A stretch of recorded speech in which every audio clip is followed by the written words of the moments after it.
Good morning. So just so you all know, this is actually being taped. So you're going to be up on our website in perpetuity. So if you're going to say something stupid, just tell us beforehand and we'll turn it off. My name is Vince Bradley. I'm the chairman of the New York State Liquor Authority, and I just wanted to come up here and thank you all for coming.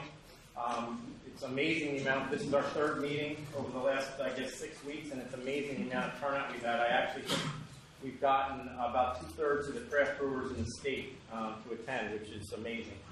And it shows the level. Actually, it shows that the meeting was needed, which I'm going to get into that a little bit. But before I get into about how the meetings came about, but before I do that, I just wanted to give you some numbers about how much this industry has grown, and I'm sure you're all aware of it because you see it around you, but you may not be aware of it statewide. So the craft breweries in New York State have increased since 2011 from 50 to 374 over that period of time. That's a 650% increase. The farm brewery, how many of you being here are farm brewers or have a farm brewer's license? So there's a lot of you. That was enacted in 2013. By 2014, a year later, we had 67 of those. Today, we have 188 farm brewers in the state of New York.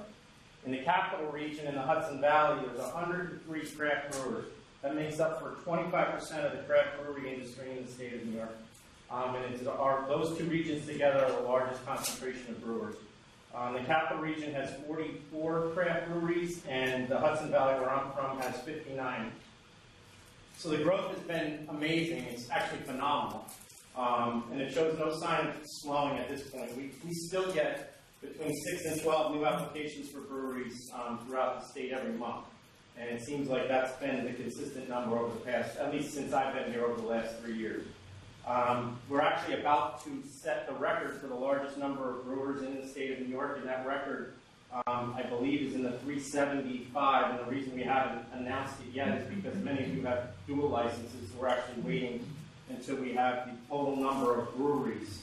But that record goes back to the 1940s, so that just shows you the amount of how this industry has grown since the Craft Beverage Act was enacted by the governor in 2013. And that obviously means great things for upstate businesses. As you heard, there's a number of, every one of the new breweries is a new business in New York State. And those businesses support our local agriculture, they support the local tourism industry, and they also support the local beverage industry, which is, as you've heard, exploding. But I do want to tell you what led to these meetings, because there's been concerns that have been voiced to me from not just the public, but also from Paul Leone, who's the president of the Craft Brewers Association. I'm sure you're all familiar with him. And the concerns were that the new breweries, particularly the farm breweries, were not aware of what their obligations were under the law. And I'm sure you're all aware of what your privileges are, and they come with enormous privileges. And with those privileges, there'll come enormous obligations. You get retail privileges that no other brewers get. You get the opportunity to have branch offices that no other brewers get. But there's a requirement that you use a certain percentage of agricultural products. There's requirements about the number of gallons that you can produce, or barrels you can produce a year. And the concern was voiced to me was that the obligations, there was a level of ignorance there that was concerning. And the reason it was concerning is because the majority of the brewers are following the rules. And it's not fair to those breweries that are following the rules that someone else may be skirting the rules, whether it's intentional or unintentional. So what we decided to do was do an audit. And have any of you received any inquiries from our agency, the SLA, regarding your production of beer? So no one here, that's actually a first. We did an audit of about 25 farm brewers. There were not going to be any ramifications to the results of that audit. It was basically us taking a temperature on what the compliance environment was out there, and we were a little concerned about what we found, particularly in the area of records. And you're going to hear about all of that today. This class is not here just for the farm brewers. If you are not a farm brewer, we actually opened the dialogue up for the entire craft beverage or craft brewing industry, so there's going to be a lot of information for everyone here. But the audits led to this class, and this, as I said, is the third class we're conducting. Tom Donahue will be the lecturer. Tom helped draft most of the new craft beverage legislation that you've seen over the last 5 years. He's an expert on the ABC law. I don't think that's something you actually want to go around bragging about, but he is. I can tell you he is. And he will go through what we think you need to know, but then we're going to stay here as long as you need us to stay here to answer any questions you may have. And I think that's been the most productive part of these classes, because I know you all do have questions. The other aspect I wanted to touch upon is that we're all available. I'm going to introduce the people that are here. I already introduced Tom. He's the Secretary of the Authority. You have Kim Chacon, who's our Director of Administration. You have Bill Crowley, who's our Public Information Officer. You in the back of the room, who's sitting back there sheepishly. And we have Sharif Kabir, who's our Executive Deputy Commissioner. And then Jade Krasowski is sitting in the back there. She's our social media maven, and we'll be tweeting and Instagramming. And I hope you all, if you do use that, you start following us, because she does put out some amazing information. And I actually got on Instagram just to follow some of the stuff she's putting out. But at that point, I'm going to be here at the end too, so if you have any questions for me. But I wanted to add that all of us are accessible. We actually have an email that Tom will go over that is dedicated to craft beverage industry. So it's only for you folks to ask questions. Tom's at the other end of that email. He's going to give it to you. If you have questions, he'll get back to you within, how long? 24 hours? Don't say anything else. 24 hours.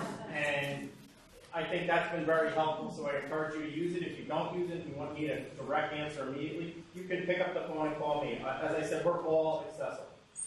So that's the one thing I do want you to leave here with, is that we're here to make sure you succeed. We're not trying to we want you to follow the law, because that's my obligation to make sure you do, but your success is our success. And that's the one thing I want you to leave here with. So once again, thank you for coming. I'm going to turn it over to Tom. I'm probably going to say something stupid, so No, the whole thing. The one thing I want to start off with is, I've been doing these presentations for different segments of the industry going back 10 plus years or so. And this is probably the first time we focused restaurants and brewers, primarily because, as the chairman indicated, a great increase in the number of brewers. And don't be surprised at some point when I'm doing this presentation, you hear something and you're going to say, I didn't know I was supposed to do that. Right? Because I've seen in the last two presentations, especially when we get to the parts about the business transaction between you and retailers and you and wholesalers, jaws drop when I say something, because you didn't know you're supposed to do it. All right, so we're not looking to catch anybody today, we're looking to inform you, all right, and give you information, and to go from there. Okay. So let's start off first with why you have to have a license. Right? If you're manufacturing alcoholic beverages in New York State, you have to have a license, unless you're doing it for home consumption. And that's only for beer and wine, not for liquor. If you're profiting in any way from the sale of alcoholic beverages, you have to have a license. In a little while, we're going to talk about contract brewing and some of the arrangements that are either legal or illegal. Right? But if you're getting a profit from the sale of alcoholic beverages, you're probably going to need a license. Another important thing is that you can't allow somebody who doesn't have a license to share in your profits or have control over your business. Talk about now the different types of licenses, because you may or may not have the right license. Right? So I know there's a brewery license, there's a microbrewery license, a farm brewery, and a restaurant brewer. I get the restaurant brewer. It's not actually a manufacturing license, it's a retail license. But that may be the license you have, or maybe you should have a manufacturing license, or maybe you want to switch over to the restaurant brewer license, depending on your business model. All right, the brewery license. That's your basic license, all right? You can produce as much beer as you want, any kind of beer that you want. Anybody here have just a basic brewery license? All right. Next is the microbrewery license. Anybody here have a microbrewery license? All right. So with that, there is a production limit. It was increased a few years back from 35,000 barrels a year to 75,000 barrels a year. Like the brewery license, this is just a subcategory of the brewery license. All right? So you can produce any kind of beer that you want. Now we have the farm brewery license. Most of you here have a farm brewery license. All right? You have the same production cap as the microbrewer, 75,000 barrels. That's finished barrels. But you can only produce New York State labeled beer. We're going to talk about what that means in a couple of minutes. Along with the license, though, you get some other privileges. The first one is you get 5 branch offices. You also can produce New York State labeled cider. Anybody, any of the farm brewers making cider too? Later on, we're going to talk about the differences in the retail privileges. Because a lot of times people ask, well, why should I have a farm brewery license versus a microbrewery license? Well, the first one right there is the 5 branch offices. You don't get a branch office with a microbrewer license. You also can't produce cider with a microbrewer's license. So that on the manufacturing end, you have those advantages. There are also a number of retail advantages that we'll talk about in a little while. The last one license I want to talk about is the restaurant brewer license. This is the brew pub. Right? This is the retailer who is producing a limited amount of beer, primarily to be consumed at the restaurant. Okay? There's a production limit of 20,000 barrels a year. And you can have up to 5 of these places. Whether you have 1 or 5, you can only produce 20,000 barrels a year. As I said, most of that beer is meant to be consumed at the brew pub. There's a limited ability to sell it to other retailers. If you want to sell it to a retailer who is not, there's no common ownership between the companies, you have to get a supplemental license, which costs about the same as the basic license. And you can only sell 250 barrels a year to other retailers. You can sell, let's say you have a restaurant, a brew pub, and you own 2 or 3 other restaurants, or 2 or 3 other taverns. You can sell to those places without any limitation, but you have to go through a beer wholesaler. You can't just sell directly to yourself. Okay? So again, depending on your business model, that may be the license to have, but if you really want to be in the business of producing beer and distributing it to be sold, be purchased by consumers, this isn't the license to have. You can't have this license and a brewery license, because this is a retail license. And we're going to talk a little later about what's called the Tied House Law, which prevents you from having manufacturing licenses and retail licenses, except for the ones you have at your brewery, which we'll also talk about in a little while. Anybody here planning on applying for a license or in the process of applying for a license? Okay. Oh, yeah, of course you are. All right. Once you get your license, there are some things you have to get done and get approved by the authority. First thing is a renewal. It seems simple enough, but we have situations where people continue operating after their license expired and didn't get their license renewed, either intentionally or sometimes unintentionally. When your license is up for renewal, you should get a postcard in the mail. How many of you have gone through this new process with the postcard in the mail? Okay? That postcard is going to give you instructions to go online and renew your license. Now, if you're running late, okay, your license hasn't expired yet, but it's about to expire, as long as you get your renewal application filed and it's complete before your license expires, you get to continue operating. Right. In-house, we call this SAPA. It's the State Administrative Procedure Act. But in that law, it says if you file a timely and complete renewal application, you get to keep operating until we renew your license. If you file late, or if you're missing documents, you don't get that. You have to shut down until we approve your renewal application. An alteration. It used to be, I think it was before the governor's first or second summit. The governor's done, I think, those are 3 or 4, I'm losing track now. Wine, beer, spirits, and cider summits. We used to require all licensees to put detailed diagrams in there. How many of you guys had a license for more than, microbrewers, like for more than 5 or 10 years? Okay. So when you first filed, you probably had to fill out a detailed diagram where everything in your brewery was located. We don't make the brewers or the wineries or the distillers do that anymore. We're just looking for the 4 corners of your building.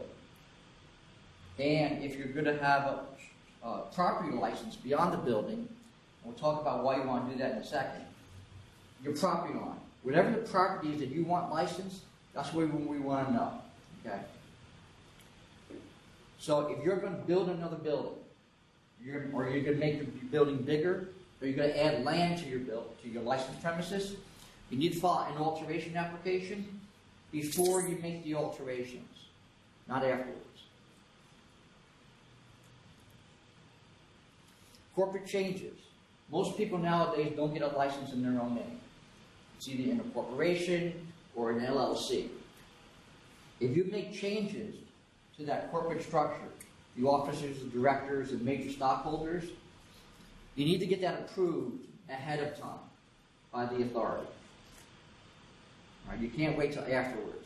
Now, if something happens, we're not going to come after you with disciplinary charges if you're a little late. Right? But if you're making a corporate change right around your renewal time, you're going to have a problem.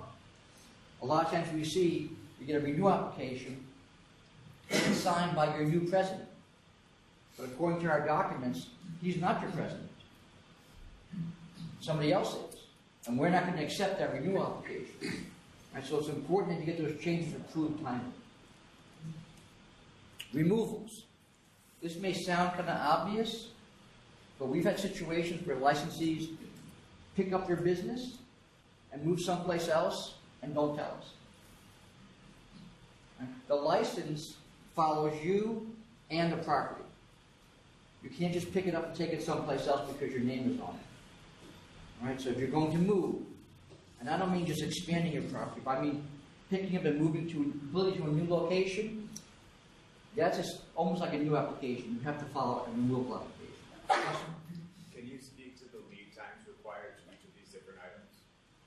Well, a lot of it depends on you.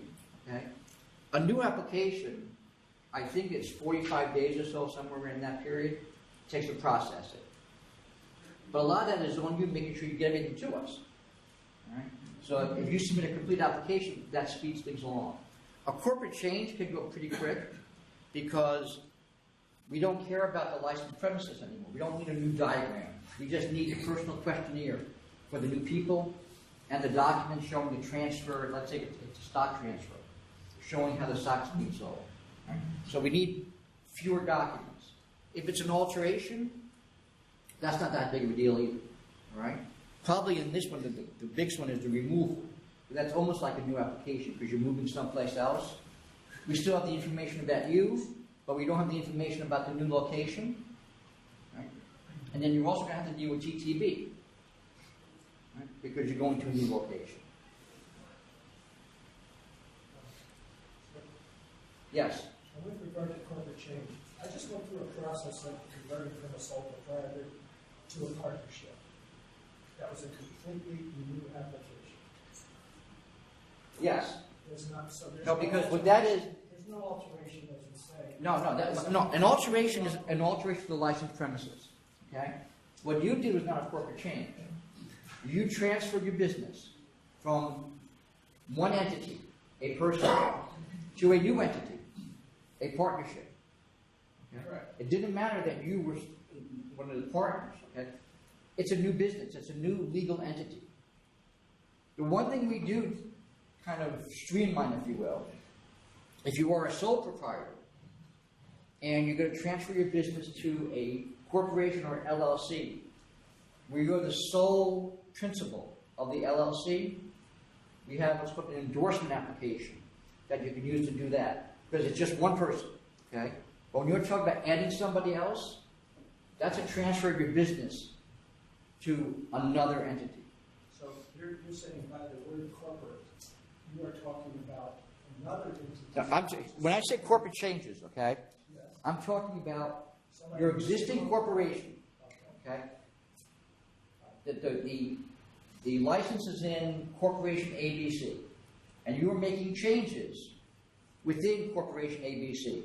You're changing the president, you're changing the board of directors, the major stockholders. That's a corporate change within the corporation. If you're taking that license, taking the business, you're going to transfer to another legal entity, that's a transfer application, which in large part is a new application. Complete, Yes. including premises, locations. Right, well, we have to make, Operations, everything. right, well, because it's a new business, okay? It's a new business buying a business, but it needs its own new license. Right. There may be some other permits you will need over the course of time when you have your license. Solicitor's permits. What I'm about to say doesn't apply to any of you. Okay? I'm going to say it anyway. Normally, a manufacturer or wholesaler, your sales staff has to have a solicitor's permit. Right? And I'm talking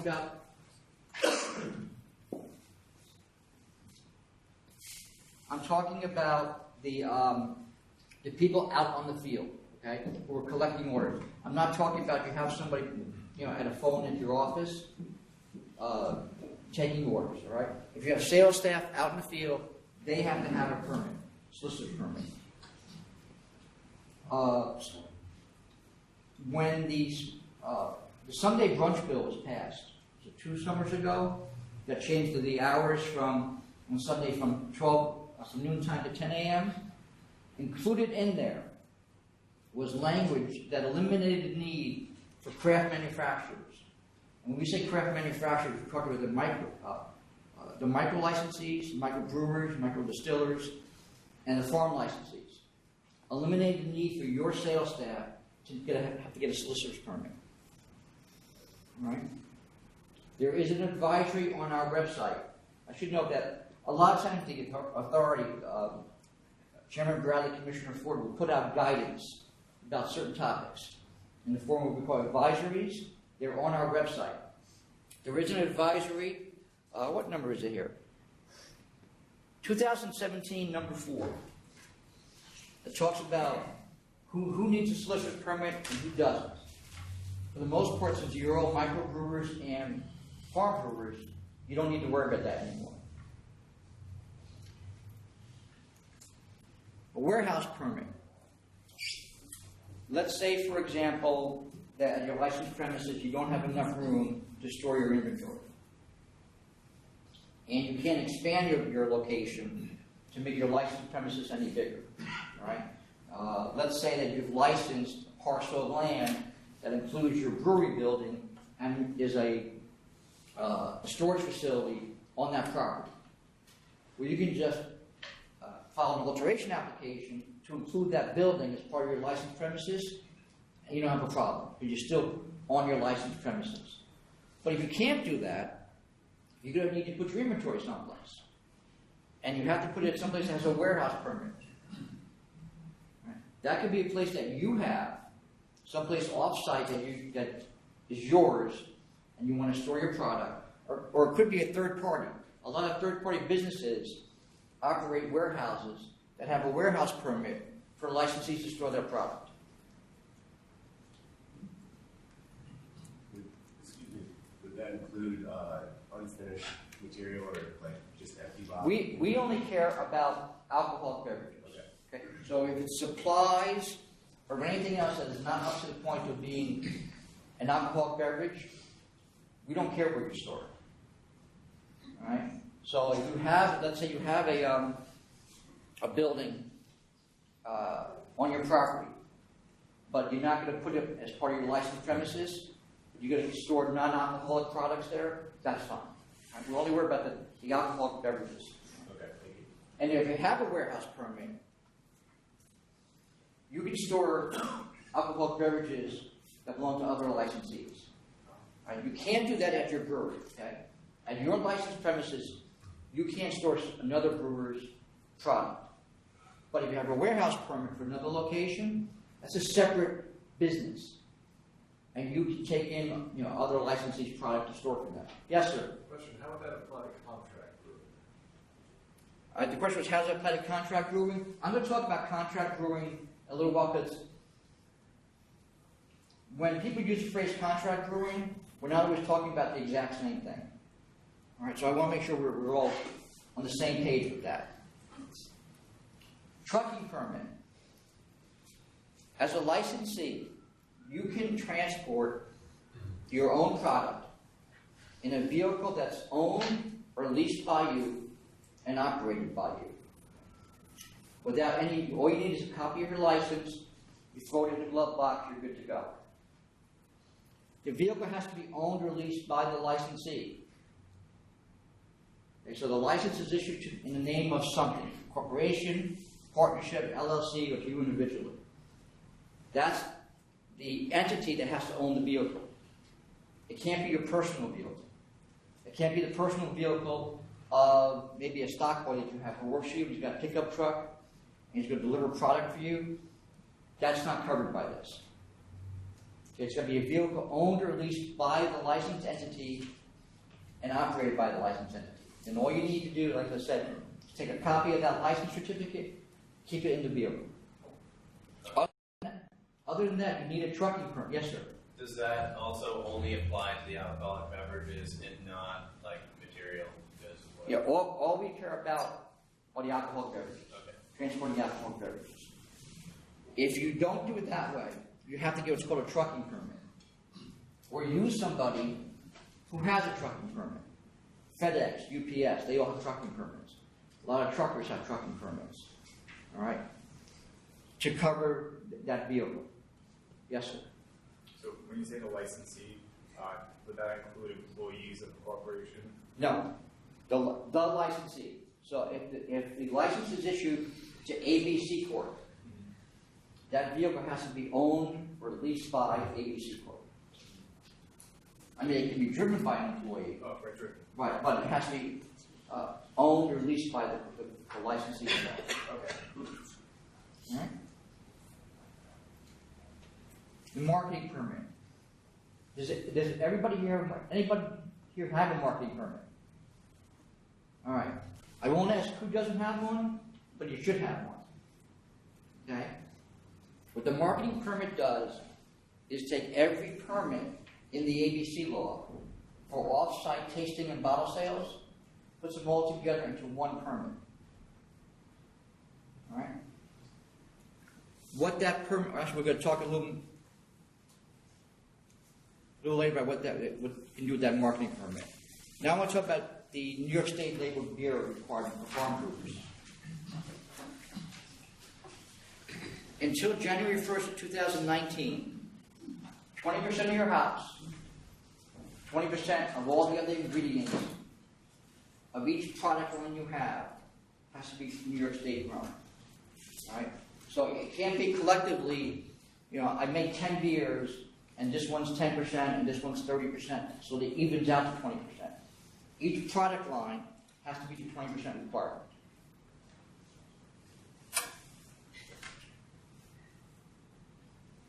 Right. After January 1st, 2019, that's going to go up to 60%.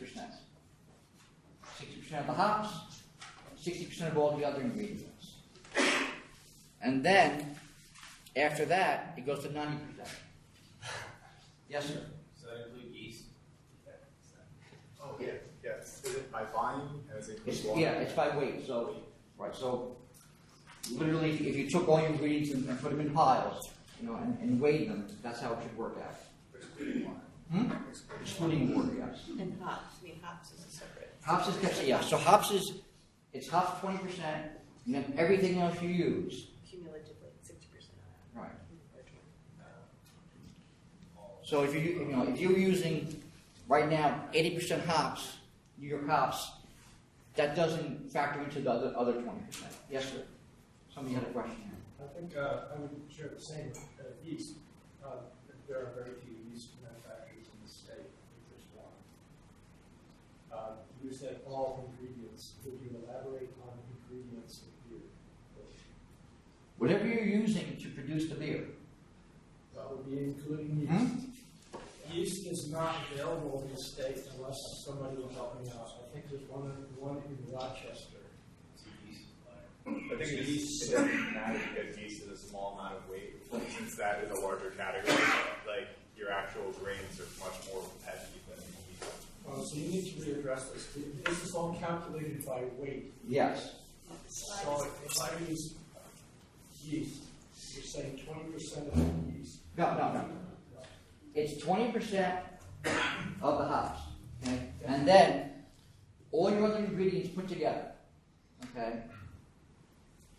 20% of that. So you might be using yeast and none of it's from New York State. But if you collectively all your ingredients together, 20% of that is grown in New York State, that's fine. Yeast plus malt has to equal 20%. So think about everything you use to make your beer, okay? Besides the hops. Everything else you use. And you put it together. Tom, I think the confusion here is that some people are thinking it's ingredient by ingredient, and that's not what No, you're it's saying. not. It's collectively, all the ingredients together. 20% of those have to be grown in New York State by weight. The only outlier being hops. The only outlier being hops. That's separate. So if you took two piles, got my pile of hops, my pile of everything else, all right? The everything else pile, 20% of it has to be grown in New York State. Now, it might be that you're using one product where 100% of it is from New York State. And that's going to kind of balance out the yeast, for example. As long as the total is 20%. All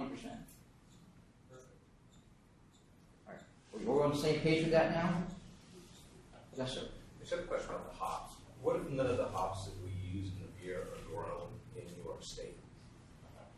Then that's Can not you New just York repeat State. the question, because it's All right. not getting on the The table. question is, what if none of the hops you're using are grown in New York State?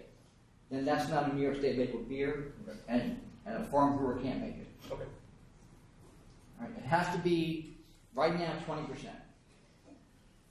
Yes, sir. What if I don't use any hops at all?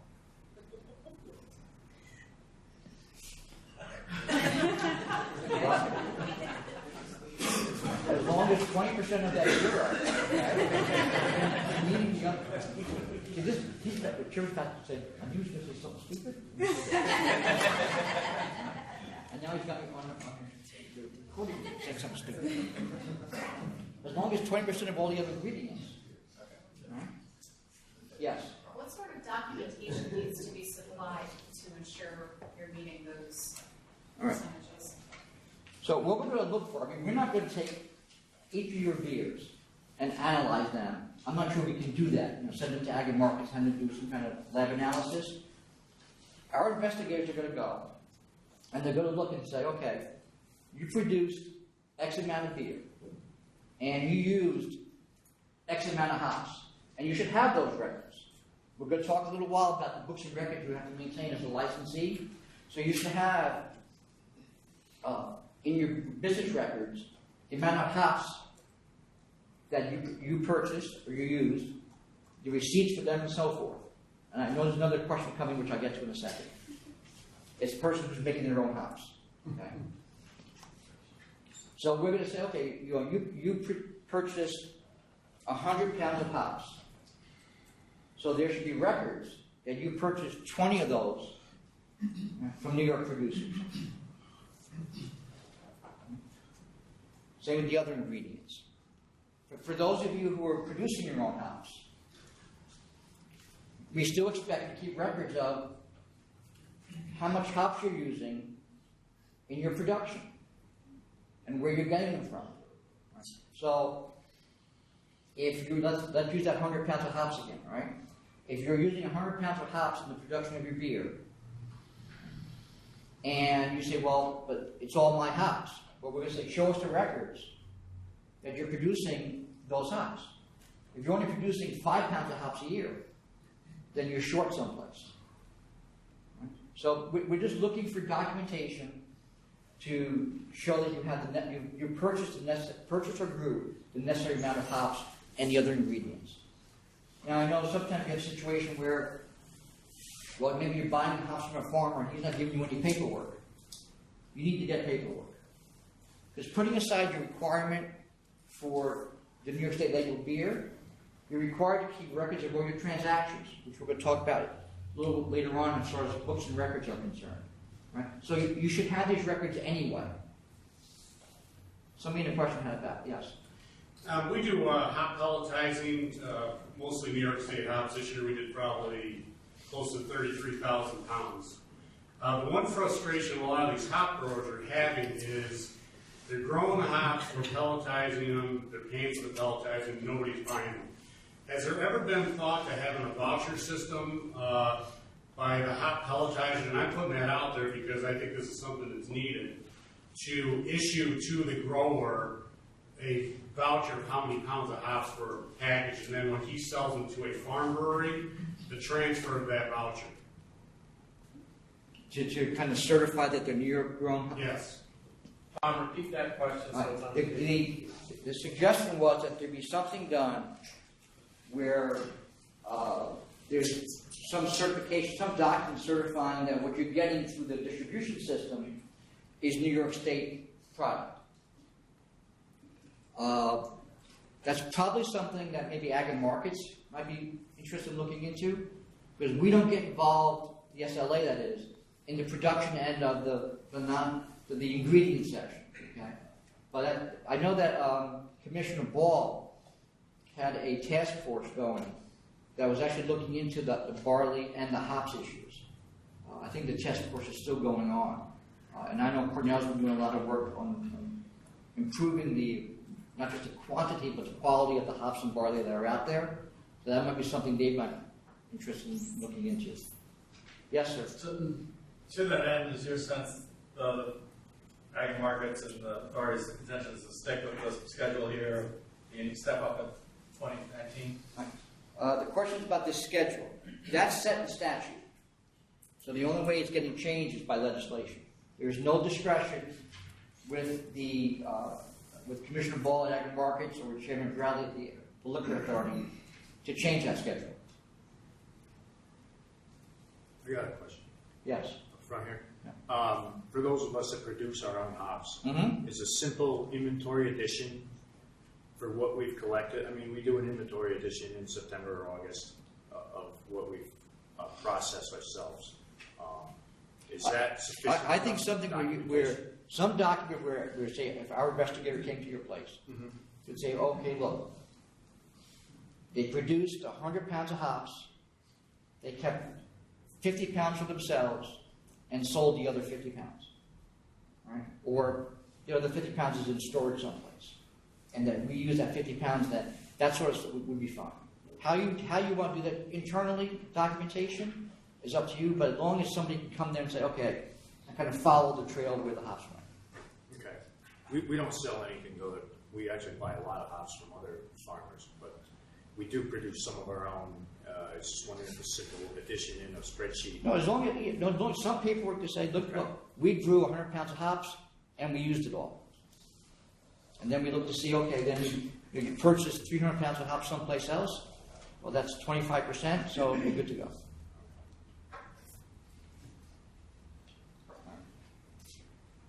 For cider, it's a little more simple. 100% New York apples or other palm fruits.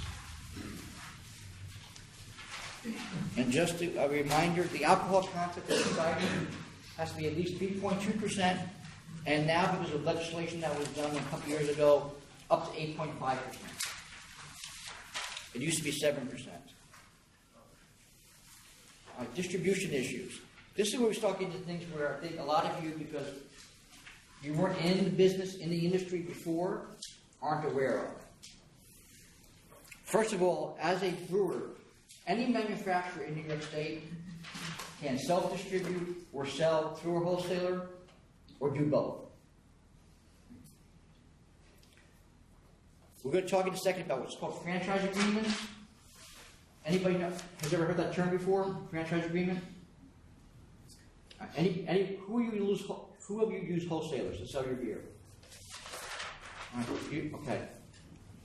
All of you who do that should know what a franchise agreement is. The 108-day law. Anybody know what that is? Have you heard of it? Okay. That's not good. And then terms of sale and the COD list. And brand legal registration. Okay, so franchise agreements. If you have a wholesaler distributing your product, you have to have a written agreement with that wholesaler regarding the distribution of your product. For liquor and wine, does anybody here have a winery license or a distillery license? Okay. If you sell liquor or wine, there's something called a price schedule. And you put a price schedule up, the prices that wholesalers can buy your product for, and then if you're a wholesaler, the prices that all the retailers can buy it for. And every retailer should be able to buy liquor or wine at the same price as any other retailer. It's a little different for brewers and for beer wholesalers. You can charge retailers different prices.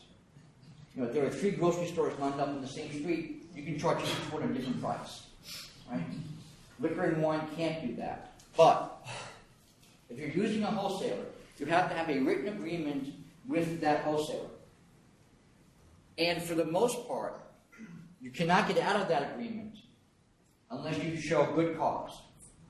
When you look at the ABC law, the definition of good cause goes on for about 3 pages. All right? There is an exception, however.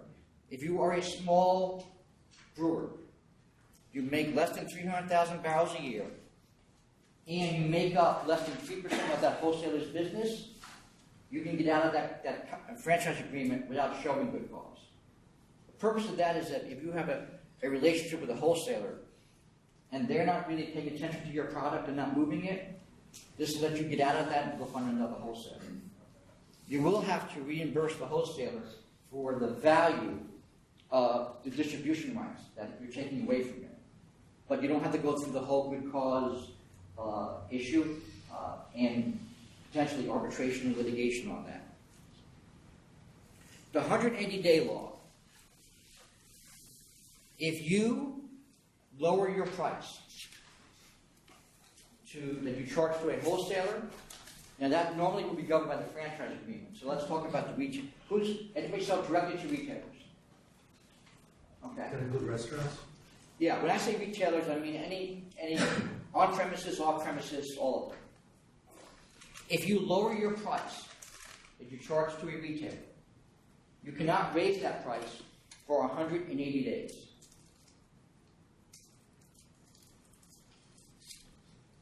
Now, anybody has an idea why we have that? Okay, so the reason is, going back to the 70s, something happened in the late 70s. My grandfather had a little grocery store in the Bronx, and he sold, the chairman's heard the story twice now, he's probably getting bored with this. My grandfather sold Valentine Ale, and Wrangell, and Schaefer. And every night, I was like 8 years old, I would go down to the grocery store, pull out all the beer, put the warm beer in the back, put the cold beer in front. Because he was kind of famous for his cold beer, right? Then, what started happening? Anheuser-Busch and Miller and all the big companies started coming into the state. And they lowered their prices to get retailers to buy their product. So, to kind of prevent that, this law is passed to say, fine, if you're going to do that, you're going to come in and cut your prices, you're stuck with them for 180 days. All right? So keep that in mind. We don't get a lot of complaints about this. There is an advisory on the website that deals with the 180-day law, kind of explains in more detail, and explains how you can deal with certain like special offers you want to make, that sort of thing. All right? But keep this in mind.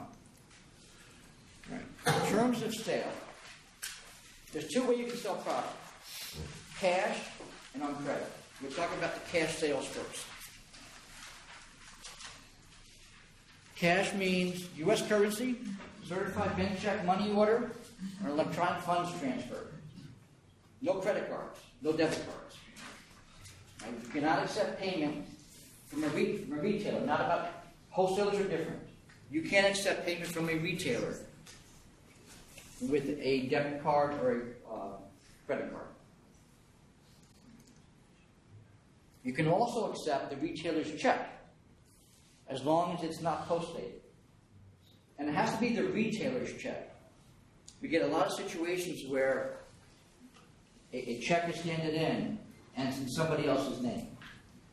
Sometimes that means somebody else is taking over the business, is using the first person's license without getting their own license. And they start their own business and they're paying the bills that way. So if you're taking a check, first of all, it can't be post-dated. Right? I'm going to talk a little while about something called the Gifts and Services Law, which is a prohibition about manufacturers and wholesalers giving things to retailers to get them to buy their products. If you're accepting a post-dated check, that's a violation of the Gifts and Services Law. Because you're giving the retailer a gift. You're saying, look, I'll take your check now, but I'll hold it a few days. Right? And it has to be, it has to be a check drawn on the retailer's account. You can't take a third-party check. Right? So that, yes, sir. Is it post-dated? One that's not post-dated, is that same as a cashier's check? No. Cashier's check is something that they go into the bank, they get a check issued by the bank. Okay? Either it's a check issued by the bank or it's your own check, the retailer's check, and they put that certified stamp on it.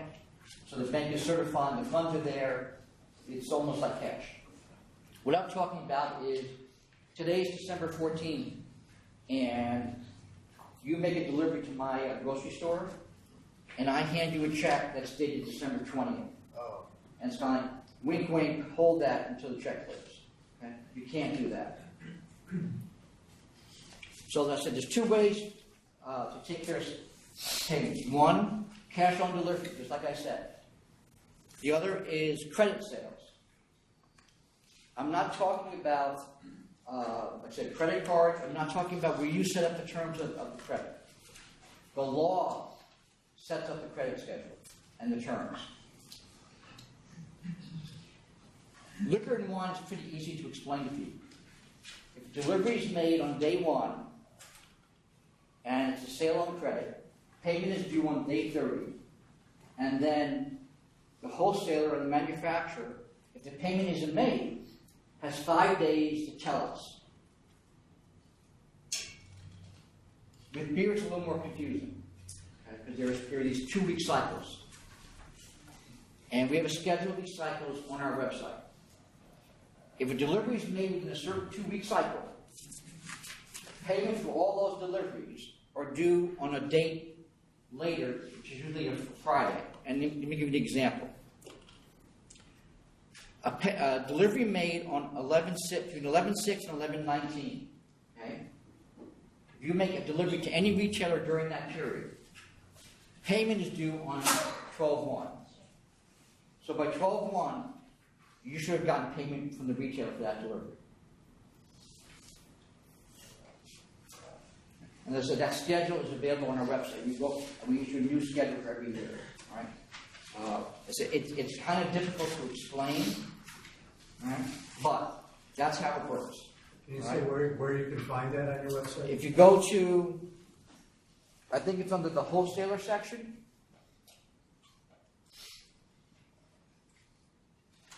And if you can't find it, you can email or call our wholesale bureau, and they'll show you what it is. I don't know if the new schedule for 2018 is posted yet. I haven't looked. Right? But it will show you if the delivery is made, it gives you the date, and then when payment is due, and then, which we'll get to in a second, if you have to notify us of the non-payment.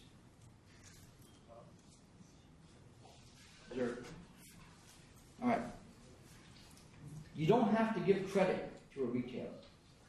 So a new retailer comes to you and wants to buy a product from you rather than go to a wholesaler. You can just say, I want COD. I'm not going to give you credit. Right? That's up to you. All right, the COD list. All of you who deal with retailers should have an account with us for the COD list. All right? This is one of the situations when I did, the last few times I did this, I looked around and there was lots of faces going, I have no idea what the hell he's talking about. All right? So I talked about that cycle when they have to pay. If a retailer doesn't pay his bill on credit, you are required to report the retailer to us. It's no discretion. You have to report them to us within by that date that's on the schedule.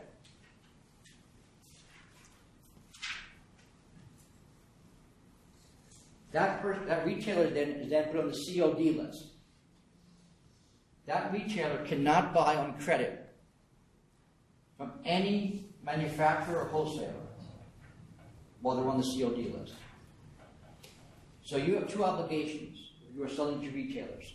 Obligation number one, if someone doesn't pay their credit bill, you have to report them to the authority. If you don't, that's a violation. You're subject to disciplinary charges. Number two is that you can't extend credit to somebody on the COD list, even if you didn't put them on the COD list. So you need to be checking to see if one of your customers, if you deal with retailers, if they're on the COD list, if you're going to give them credit. Everybody follow this, sir? That's on the state website? Yes. The question was, is that on our website? Yes, it is. You have to have an account to log in to do both things. To report them to us, and then to check the list to make sure that your retailer customers are not on the COD list. If you're going to give them credit. You can sell to them for cash. If you're going to extend credit, you can't extend credit to somebody who's on the COD list. I assume retailers also includes other microbreweries. No. Other farm breweries, excuse me. No, just retail licensees. Okay, so this does not apply to other farm breweries. No, if they're buying your product, the question is, does the COD list apply to other manufacturers? With respect to brewers, no. Okay? Because they are manufacturers. The only time it applies really doesn't apply to brewers, it applies to liquor and wine. And what the authority has said is that if I'm, say, a winery, and I'm buying somebody else's wine or liquor, a farm winery, I'm buying somebody else's New York State labeled wine or New York State labeled liquor to sell at retail at my farm winery, I have to buy it at the same price a retailer would buy it. But the COD list does not apply to manufacturers. Okay, any questions about that? Yes, sir, in the back. Home deed licenses, does that apply as well? All right, so the home deed, that's kind of the industry phrase for the C license. There are two kinds of beer wholesale licenses. The original beer wholesale license was the C. Okay, so for example, it's the letter designation that's on your license. All right, so the microbrewer is your MI, right? I think it's on your license, and the farm brewers are FD. Yes, because FD was used for something else. So, all right, so the original beer wholesale license was the Class C. It had with it a retail privilege to allow the beer wholesaler to sell to consumers if they came to the wholesale price. Those licenses stopped being issued, new ones, in 1960. Right? Now we have the CO license. The CO beer wholesale license does not have the retail privilege. We still have C wholesale licenses because businesses are sold and then the licenses are transferred with them. Right? A lot of those licenses are used for what I call the beer beverage center. Okay? And that in the industry is what's referred to as the home deed, because they're selling, to homes, to consumers. That's compared to the franchise deed, which is the wholesaler who's selling to retailers to distribute. Okay? So, to get back into your question, no, it only applies to the retailers.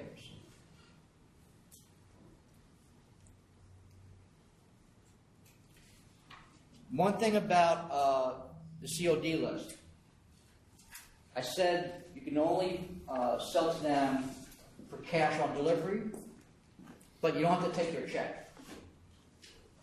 Kind of makes sense. You already know that you're not that great at paying the bills, so if they hand you a check, it's not certified, you don't have to take it. You can say, no, I want cash, currency, certified check, money order.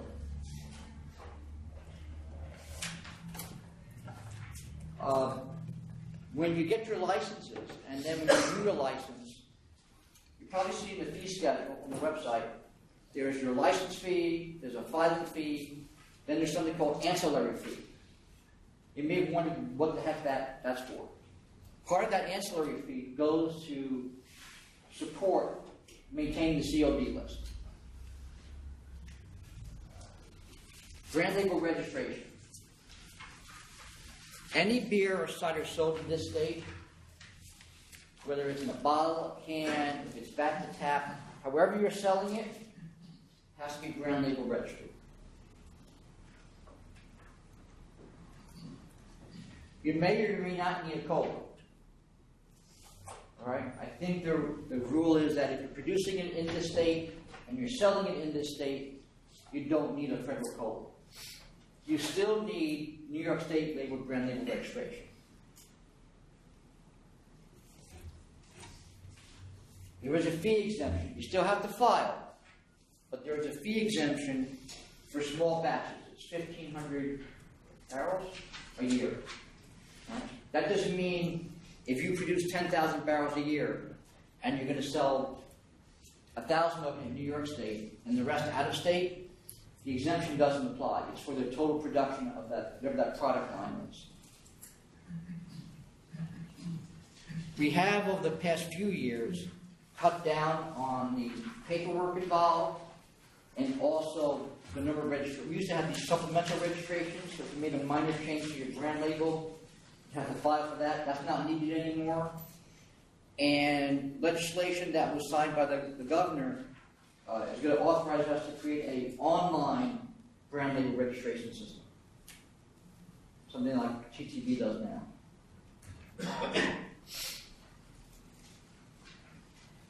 All right, retail privileges. Are any of you just manufacturing beer? You're not involved in any retail operations at all? So you're just manufacturing it, selling it to a wholesaler or to a retailer, that's it. You do have certain retail privileges at your brewery, which I'm going to talk about. Is this for micro and farm brewers? We're talking about everybody. Okay? If you're a brewer or a microbrewer, without getting another license, just under your manufacturing license, you can do tastings of your beer and any New York State labeled beer. Yes, sir. Is that following the farm brewers permit definition of New York State beer? Yes. Okay. Right. If you're a farm brewer, you can do tastings of your own beer and cider and any New York State labeled beer, cider, wine, or liquor. When I say tastings, I mean free of charge samples. All right? So that's one extra privilege of the farm brewer's license. Now, I'm going to go through the next two slides kind of quickly because this is for tastings. The rules for sales by the glass, meaning sales at your brewery, or bottle sales are exactly the same. Okay, so I'm going to summarize it. If you are a microbrewer, you can do tastings, sales by the glass, and sales by the bottle of your own beer and anybody's New York State labeled beer. If you're a farm brewer, you can do tastings, sales by the glass, and bottle sales of your own beer your own cider, and anybody's New York State labeled beer, liquor, wine, or cider. All right? So that's what I was talking early on about the extra benefits of the farm brewer's license. That's a big one right there. So that's bottle or glass. Right. So when I say sales by the glass, I'm talking about somebody consuming the beer at your licensed premises, at the brewery.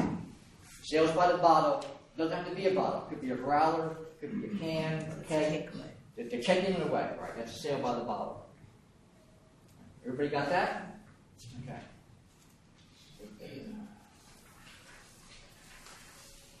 You can get.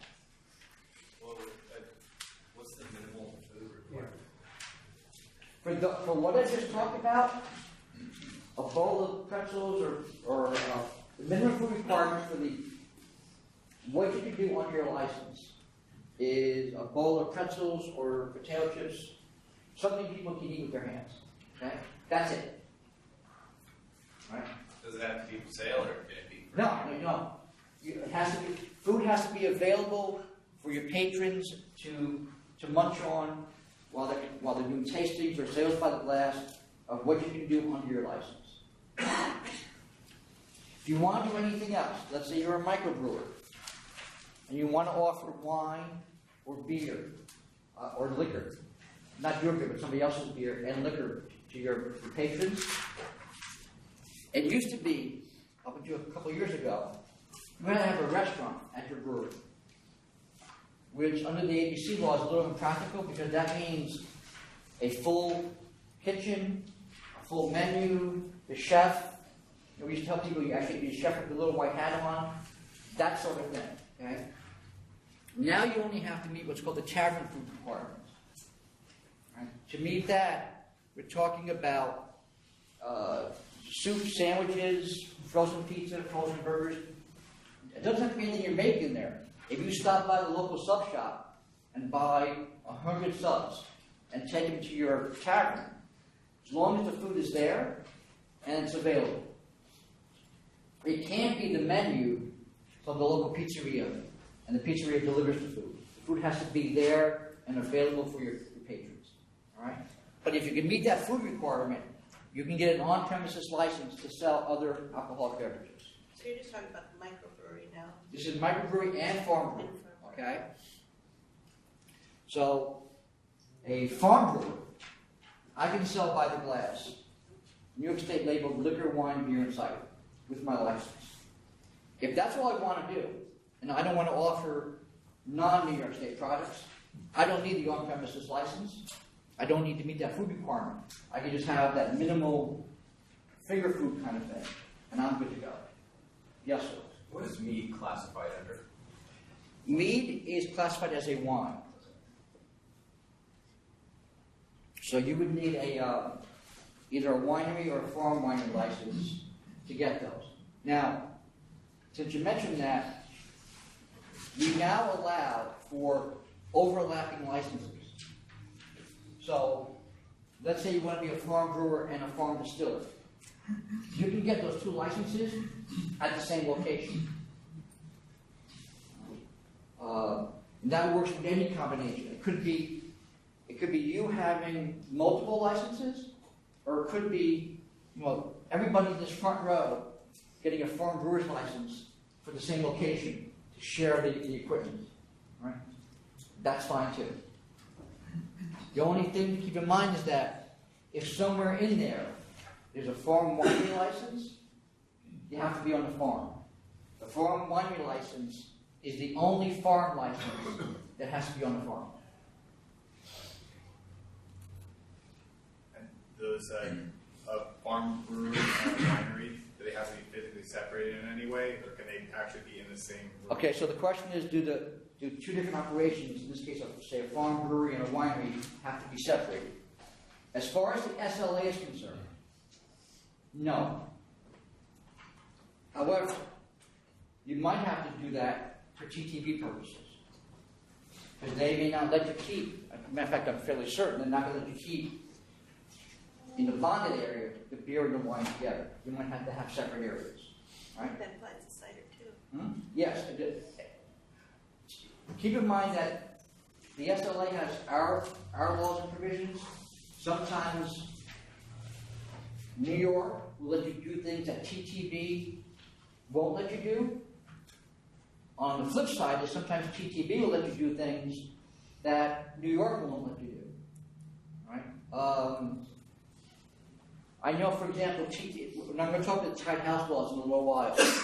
TTB will let a manufacturer have a separate, standalone restaurant, pub, tavern, whatever, as long as the manufacturer, I believe it has to be complete ownership of it. You're not going to do that in New York State. We won't let you do that. The only retail operation you're going to have is the one that's at your brewery. Right? You're not going to be able to own a separate restaurant someplace. I have a question regarding food. Yes, sir. If you wanted to prepare food and you have a farm brewer's license at your establishment, like chili, let's say, or something that you could cook in your establishment, you need a class 20C license to do that, or does your farm brewer's license incorporate that? The question is whether or not you need the separate permits, right? If you're producing or making food at your establishment. You still have to comply with whatever regulations apply to generically to a food and drinking establishment. So if there's health code, ag and markets, NCON, local zoning, whatever apply to having a food establishment, all right, in your location, you have to comply with.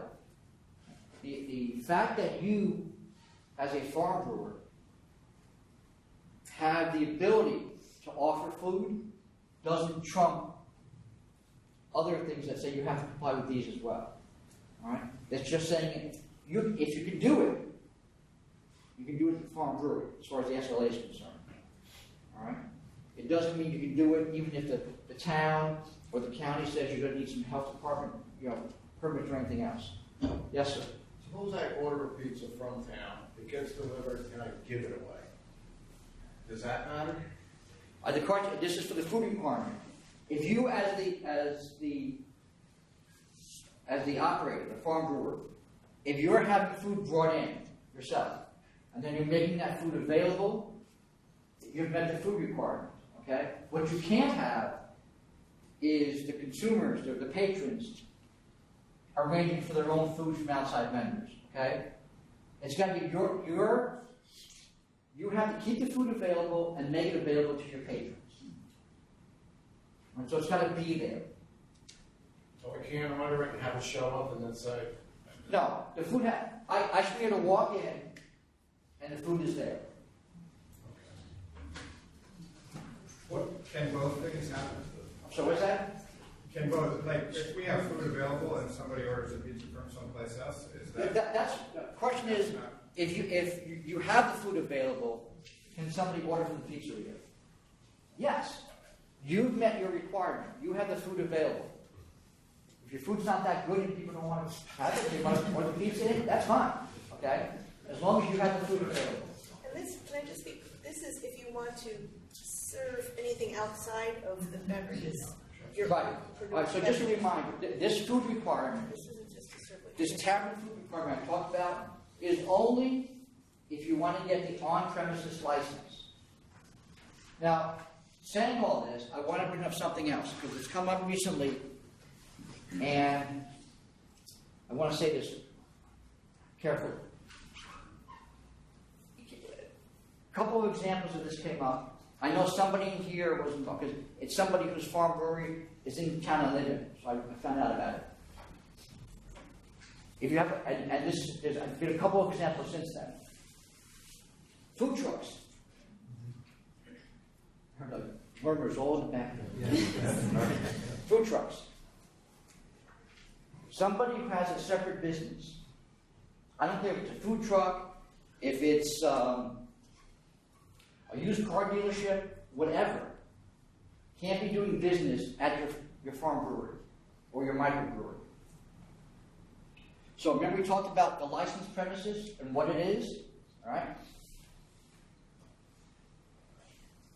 The food truck can't come onto your licensed premises and sell food and do its own business. Now, if the food truck is in your parking lot, and the parking lot is not on your licensed premises, not our problem, okay? If your patrons want to leave, if your licensed premises stops at the sidewalk in front of your farm brewery, and your parking lot is not part of your licensed premises, and your patrons go outside, go to the food truck, buy some food, that's fine. They can also bring the food in, as long as you're meeting whatever food requirement you have to meet. So let's take the farm brewer who doesn't have a separate on-premises license. All they have to do is the finger food, right? So if they have the finger food available at the farm brewery, and there's a guy outside of his food truck in the parking lot, which is not your licensed premises, that's fine. That kind of goes to the question before, can they, if you have stuff available, can people bring it? If you want to let them bring it in for the food truck, that's fine. He's doing his business off your licensed premises. You're still meeting your food requirement with your other stuff, that's good. But the truck can't be on your licensed premises. Yes, sir. You are welcome to discuss our situation, and if you could talk about how a food concessionaire's agreement. All right, just in general, okay? Can I just back up for 1 second? No, I'm already past that. Why? I'm on the clock. Why is that? Why is what? Why is Because it that you cannot do that? With respect to manufacturers and wholesalers, okay, the statute sets out a list of what you can do and what you can't do. These are the things you can do at a wholesale establishment. Up until 2010, 11, you would never see an ATM at a home meeting, at a beer representative. Because an ATM is under the law, is a banking business.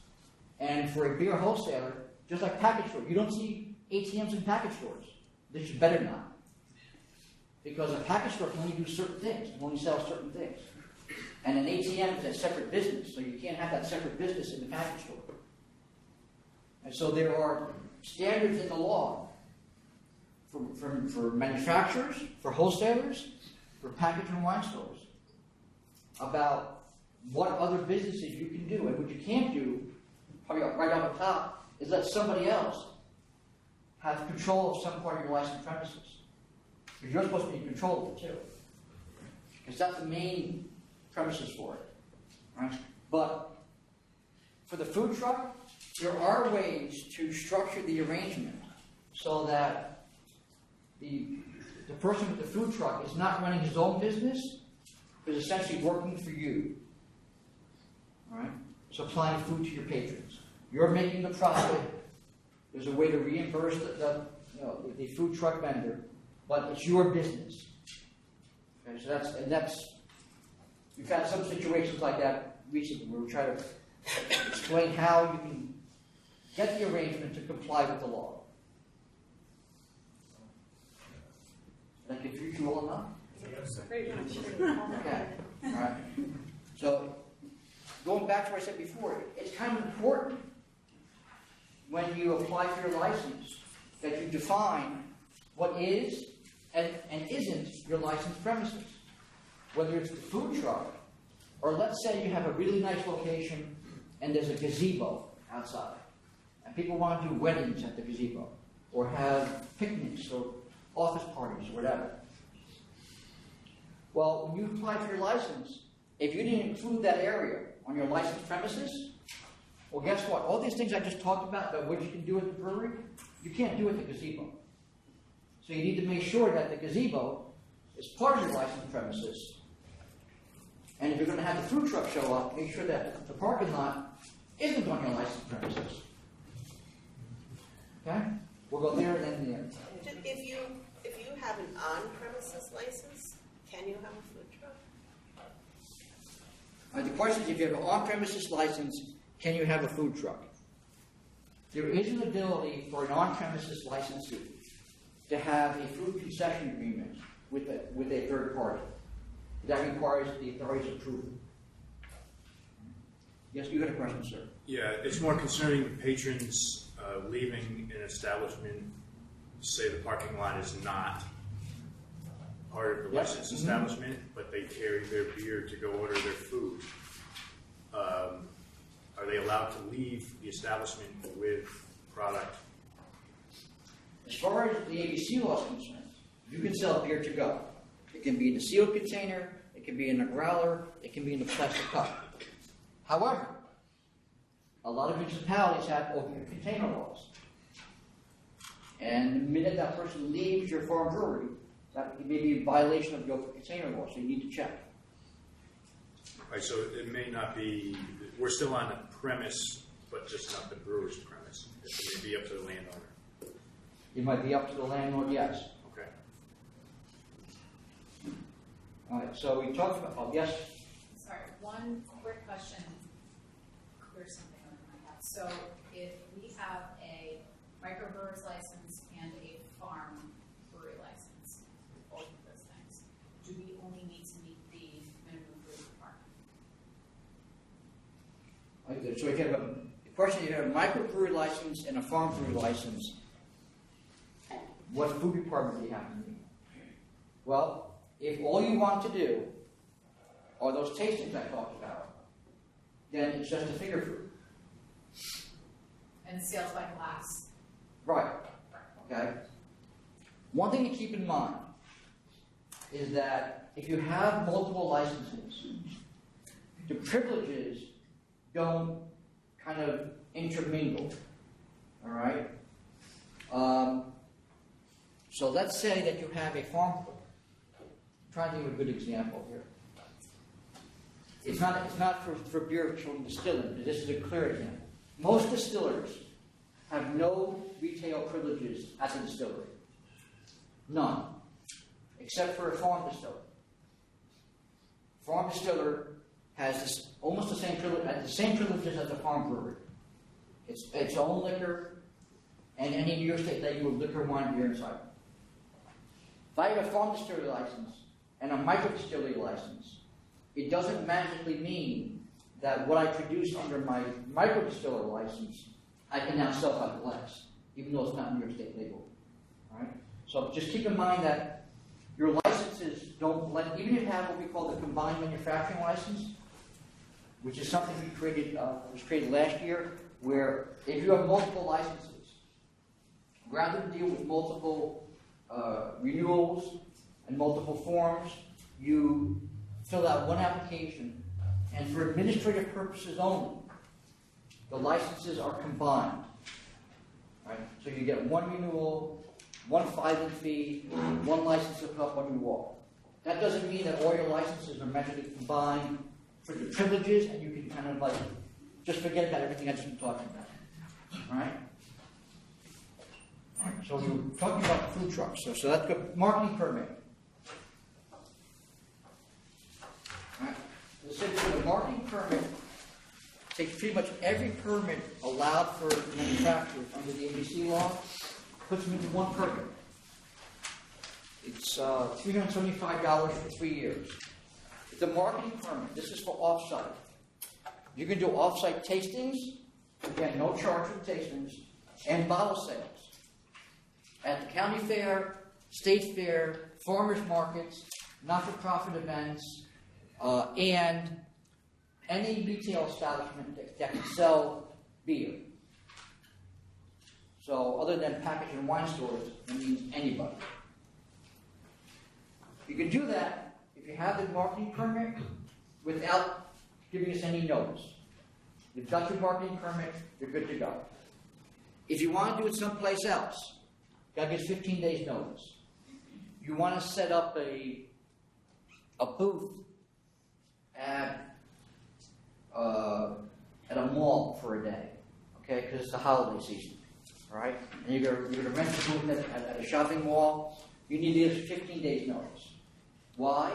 Because we don't want you opening up a permanent location someplace, okay? And getting around having a branch office or anything else. What form has to be used for this? To go to the 15-day notice? You send an email to licensing info. Licensing.info? Bill, is it licensing.info or licensing info? No dot? Licensing info at sla.ny.gov.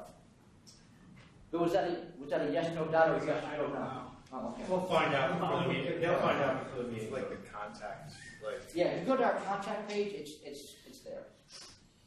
Yes, sir. Just got a question. So if you already paid for that marketing permit $375, you want to do something at a separate engagement, separate location, like a retail mall or something like that, do you have to pay additional fee? No, the question for this last category about giving notice, you don't have to pay an additional fee or get an additional permit. You just got to let us know we're using the permit. All right? Yes, sir. That only allows 3 states, not. Right, there. And the question was the size of the samples. There is an advisory that's on the webpage. It's number 2015-17, which lays out the rules for the use of the marketing permit. There are restrictions to the size of the samples and so forth. Right? Again, these are free samples. Talk about in a second what you do if you want to sell your product. Sale by the glass at an event. Yes, sir. I saw a document that said as a farm brewery, you didn't need to pay certain fees in order to just go to a farmer's market or sell by the bottle. No, you have to get the permit. The statute said you need the permit, and this is the permit you would get. But this permit also incorporates a bunch of other permits. Okay. So that, as a practical matter, the best thing to do is to get this permit, then you're covered. For almost any kind of tasting or sales by the bottle off-site. But not sales by the glass. No, not sales by the glass, which is this. What a coincidence, huh? Mm-hmm. Okay, we call this generically the special event permit. This is the permit to sell beer, wine, and cider by the glass at an event. And we say it's a special, it doesn't have to be all that special. It just, it's a not-for-profit event. It's some kind of event you want to go to and sell by the glass, all right? As a craft brewer, all right, you can get your one-day permit. It costs, I think it's $26 plus a $10 filing fee, if I remember right. All right? You can only get only 4 at the same location a year. All right? What we don't want is you setting up a little pop-up bar. All right? Yes. So in theory, you can get more than 4 as long as they're not in the same location. For the manufacturers, we give a little leeway as far as the number we give out because we know normally they're not trying to just start pop-up bars. Okay? But these permits, these special event permits, are available to non-licensees too. So that's why there are the restrictions. We don't want somebody who can't get licensed to start getting a special event permit to use every day of the year someplace. All right? So wait. Let's go ahead. Yes, sir. Yes. Is there an exclusivity to this event? For example, let's suppose it's a car show, and I get a special permit, a one-day permit. Does that exclude other people from serving alcohol at that event? All right, so the question is, I get a special event permit. Does that mean nobody else can get a special event permit for the same event? No. We often give out multiple special event permits, whether it's to manufacturers or to just anybody. Think of any street festival, any neighborhood festival. Okay, there may be a number of entities that have special event permits to sell them beer and wine as fundraising. Right? We may put some, if we know this, we may put some restrictions on as far as making sure there's proper supervision for the entire location. All right, because we want to make sure that there's some responsibility that follows you for serving beer to somebody. Well, that's what I was. Okay, so what we'll do is we'll look at the applications collectively to kind of address any supervision concerns we have. Somebody had a question? Yes. Yeah. So that means someone asked a question about no more than 4 a year at the same location. Does that mean you could do 4 a year at one location, 4 a year at a different? The way the statute reads, essentially you get 4. Okay, but that goes to, as I said, that's the basic rule. There are some exceptions. For example, not-for-profits aren't subject to that. that restriction. But also, the authority has discretion to go beyond that. Okay? The purpose is to make sure that we're not allowing somebody to circumvent getting a license by just getting these permits. All right? Could they be like consecutive days? You are able to get, for example, I used to be a volunteer firefighter. My fire department held a softball tournament for 1 weekend a month every year. Okay? It was 3 days long. So we had, I think we have 3 points of sale. So we had 3 permits every day for 3 days. So we had 9 permits covering the whole weekend. So you can get multiple permits, yes. Yes, sir. So regarding the special events permit, does the sale of beer and cider, or does it apply to the entirety of what you're allowed to sell? Does that mean I can sell New York State beers, ciders, wines, and liquors? That, for manufacturers, it's your beer. Okay? Because that's a retail privilege, so it's been restricted as far as what you can do with it. If it's me, and I'm having an event in someplace for some reason, I can just get my permit, buy any beer and wine from a wholesaler, and then sell it. But because you're a manufacturer, you're restricted as far as what you can do with it. Yes? I'm going to be part of the beverage trail, and we'd like to do group activities. One of the activities that was discussed was helping the local drive-in theater convert to digital. So they wanted to have all 4 of us on site selling our product. Would they just be able to get the special event license, and that would cover the 4 of us? Well, it wouldn't cover you, it would cover them. Okay? If, for example, let's say that the company wants to do it, or the beverage trail. Is the beverage trail an actual entity? Yes. The beverage trail can get a permit. And then you could donate your product, or they could buy from you, the beverage trail, buy the product from you, and then the beverage trail does the event. Okay? So the question is, who's actually selling the product? All right? Yeah. Branch office we talked about before. Microbrewers can't have it, farm brewers can, you can have up to 5. It's essentially an extension of your brewery. Whatever you can do at your brewery, your farm brewery, you can do at the branch office. All right? You can share space with another branch or somebody else's branch office, but not with another business. You cannot have interior access, shared space, common, doors or anything else with another business, other than a branch office. So you can't put your branch office in the middle of Home Depot. Well, I kind of like that idea, but you can't do it. Yes, sir. So the particular situation I'm in is as a DBA of a large corporation. Another DBA of that same corporation can be a branch office because it's the same business. It's just a different. The branch office permit. The question is who can get the branch office permit? We will issue the branch office permit to whoever the licensee is.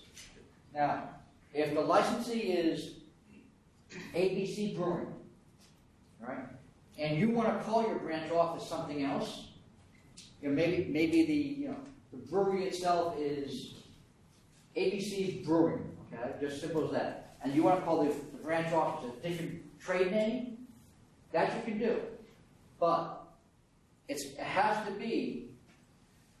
The permit has to be issued to the entity that holds the branch, the farm brewery license. All right. We'll talk about some compliance issues now. Books and records. All right. I've already talked about the paperwork for your ingredients, right? To comply with the New York State labeled beer requirement.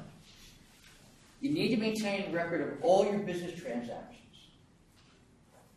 And they have to be kept at your brewery and available for inspection. Now, if you have everything computerized, as long as our investigator can come to the brewery, sit down in front of the computer, and see the records, even if the hard copies are someplace else, that's still okay. You've got to keep the records for 2 years. that's going to include the documents you need to show us you're complying with the New York State labeled beer ingredient requirement.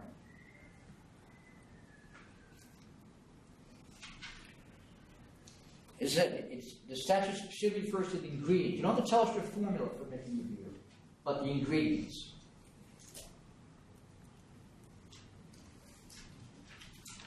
Also, the invoices for the sales you make to manufacturers and wholesalers. You've got to have copies of those. At the last presentation we did of this, it was the one first in Rochester, somebody was saying how they make a delivery and at the end of the month they send the bills out. Well, there's two problems with that. First is that the statute says that the invoice has to be delivered when you deliver your product. The second is that if you're not sending the bill out when you make the delivery, you've altered that 2-week cycle and you're giving the retailer more time to pay, which you can't do. Contract brewing.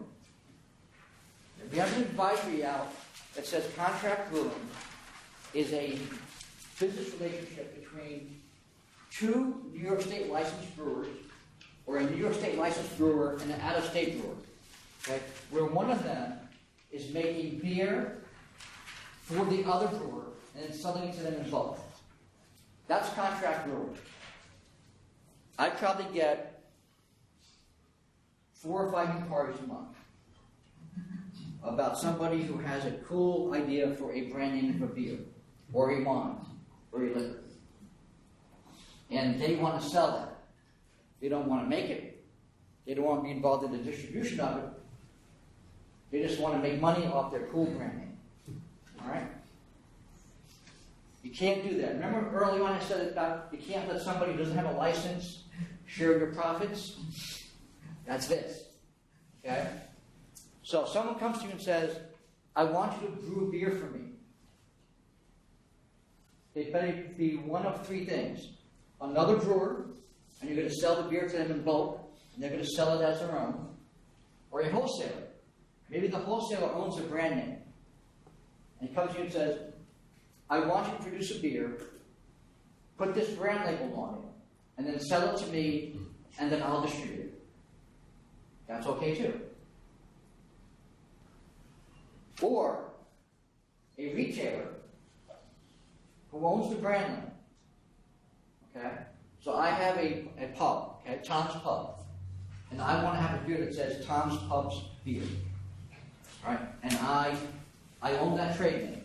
I contract with you to produce a beer. And you slap on, it could be a beer that you've already produced. You're just taking so many cases out, slapping my brand label on it. You can only sell it to me, because it's my private label. What you can't have is some arrangement where somebody else owns a brand label, whether it's another licensee or somebody who doesn't have a license. And you're using their brand name, and they get a cut of the profits in return. So let's say I came up with some fancy name for a beer, and I came to you, and I said, I want to put this name on the beer. You say, that's great, here's X amount of money, I'm buying that name from you, it's my name now, it's going out in my name. What you can't do is say, that's great, for every bottle I sell, you're going to get $1. Because I am now profiting off of your license. Alright? So, if you have some kind of arrangement like that, you might want to have, even contact our counsel's office or contact me, have us take a look at it and make sure you're not in violation. All right? Selling on credit. Are we talking about that before? Yes, sir. So I get back one. So I am producing for another brewery. They must have a manufacturing license. All right. If you're producing beer for another brewer, that suggests that that person is a brewer.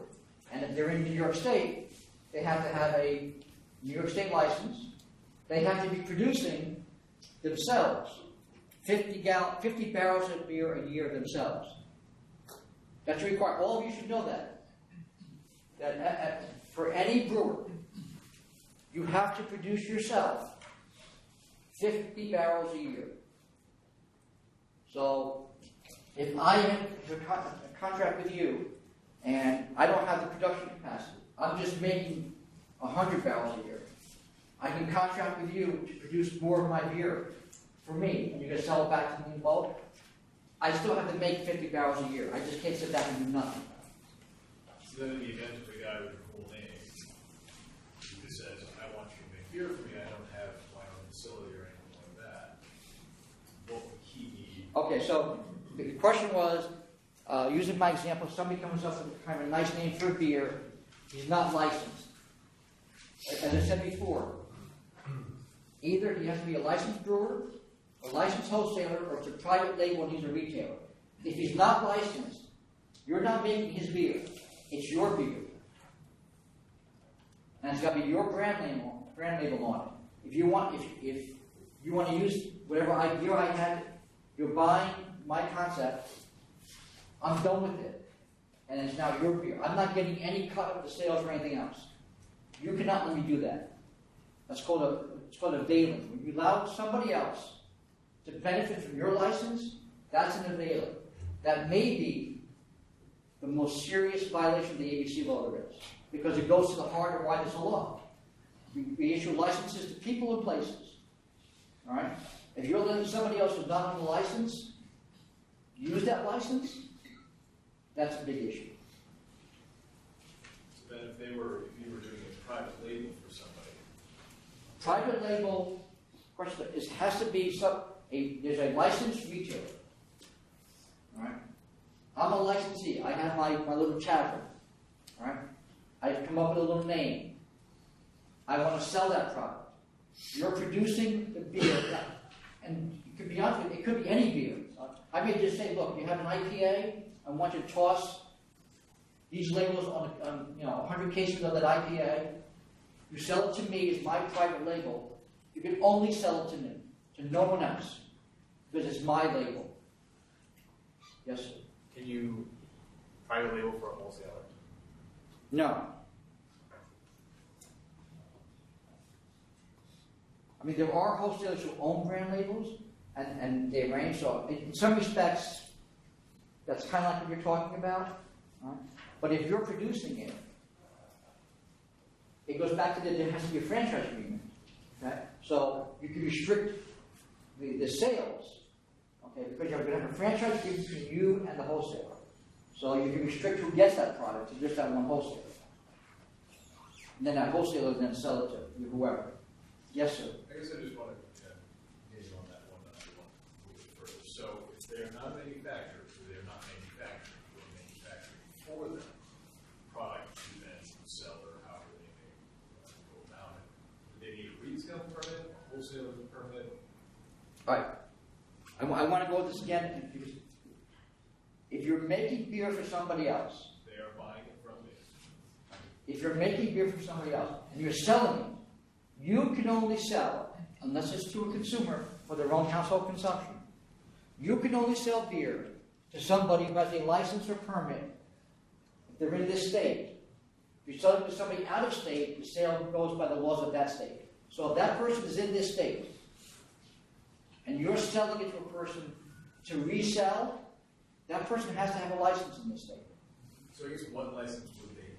What's that? It's not a manufacturing license. Right. They don't need a brewery license. If they're not manufacturing, they can't have a brewery license. The question is, what kind of license do they need? Depends what they're doing. Okay? If they're wholesaling a product, they need a wholesale license. If they're a retailer, they need a retail license. But they have to have a license. You cannot be producing beer in bulk for somebody who doesn't have a license for them to resell. Talk from the COD list. You cannot sell to somebody who's on the COD. You cannot extend credit to somebody who's on the COD list. Kind of related to what you just said, you can't sell to an unlicensed business. That might be selling beer in bulk to somebody who doesn't have a license. It might be selling beer to the grocery store and you're taking a check, remember I said before, you can't accept a check unless it's from the retailer? Well, if you've been accepting a check and it's not in the retailer's name, and it's been happening regularly, that's a hint that the old guy that the retailer that you were selling to is not there anymore. There's an unlicensed person running that place now. You cannot sell to an unlicensed entity. We talked about transporting your products. I won't go through that again. We talked about the unauthorized businesses, right? The food trucks. All right, tied house laws. As a manufacturer, you cannot have an interest in any business that sells alcoholic beverages at retail unless it's a license at your own location. It's an on-premises license at your own spot. So you can't have an interest in a grocery store or a restaurant or a pub. Any place. Not just in New York State.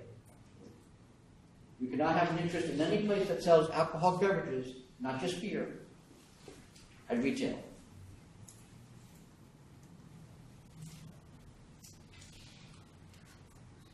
That also includes arrangements. Let's say there is a brand, we'll get back to that whole brand label issue. I'm a retailer, and I have this great idea for the name of a beer. And I come to you, and we're going to co-own, we're going to have some agreement where you're producing the beer with this brand label on it. You cannot do that if there's a retailer involved. At all. Even if it's for a flat fee. Alright? Because I can't, as a retailer, I can't have an interest in your business, and that arrangement is an interest. Talked about the gifts and services law. Yes, sir. But we can share branch offices, so I can have an interest in another manufacturer. No, because they're separate businesses. We're just sharing space. The question was, what about sharing branch offices? Does that involve the tied houses? First of all, tied house law only applies as to manufacturers and wholesalers on one side, retailers on the other. You're both manufacturers. The second thing is you're not sharing the business, you're just sharing the location.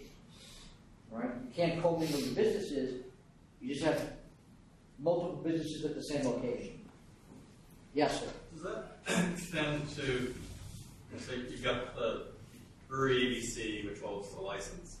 Does that extend to the members of that corporation? In other words, can an individual member? The question is, how far does the tied house law apply? If I am a member of an LLC that has a brewery license, I cannot be a member of an LLC that has a restaurant license someplace else. So it applies not only to the licensed entity, but to the principles of the licensed entity. Is there any ownership percentage on that cuts off? There is a Court of Appeals decision that involved an in-state off-premises licensee and an out-of-state brewer. And what the court said was, it doesn't matter how de minimis, meaning it doesn't matter how small the interest is, if there's an interest, it's a violation. Now some of you may be saying, well, wait a minute, maybe I own some, deferred stock thing that has, we don't worry about those things. I might be in violation of the tied house law right now, I'm not sure. Because I don't know my huge portfolio, okay? Well, $5 of it may be invested in, a grocery store, a brewery, and a distillery. Right? I invest a lot at the distillery and brewery otherwise, but I don't get any ownership out of it. Gifts and services law. Manufacturers and wholesalers can't give anything to a retailer that, and the phrase is, in the judgment of the authority, is meant to induce the retailer to buy the manufacturer's product.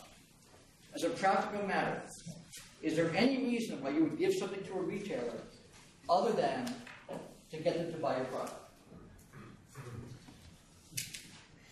I can't think of any reason. There are some exceptions. product displays. Up to a certain monetary value, which we just increased a short time ago, the little product displays to hold your beer at the grocery store, you can give those. Retailer advertising specialties. Glassware, napkins, stuff like that with your brand logo on it, you can give to a retailer up to a certain dollar amount. Consumer advertising specialties. Giveaway items, hats, t-shirts, stuff that is intended, you're giving to a retailer to hand out to the consumers. You can do as much of that as you want. Right? What you can't do, though, is hand out the hats and shirts and then find out that the retailer is now using that as a uniform for their staff. Okay? It's got to be to give away to consumers. There's also a lengthy advisory about, and which one is it now? Number 2014, number 8, about buybacks and promotional events. If you get to the point, and I hope all of you do, where you can start going out to retail establishments and doing promotional events for your product, read the advisory. Because there are restrictions about what you can do with the retailer, so that's not seen as though you're just trying to give the retailer something to buy your product. All right. We've got this an email address dedicated to craft beverage manufacturers, which I apparently respond to every email within 24 hours. Okay, it's craftbev@sla.ny.gov. Now, they come to me if it's something that is specific to licensing. Maybe you file an application for a marketing permit and you haven't heard back. I'm going to forward that to licensing, and they'll get back to you. If it's about the COD list, because you leave here and you go, I better get registered on the COD list. Okay, it's like, haven't been doing that. I'm going to send that to the wholesale bureau.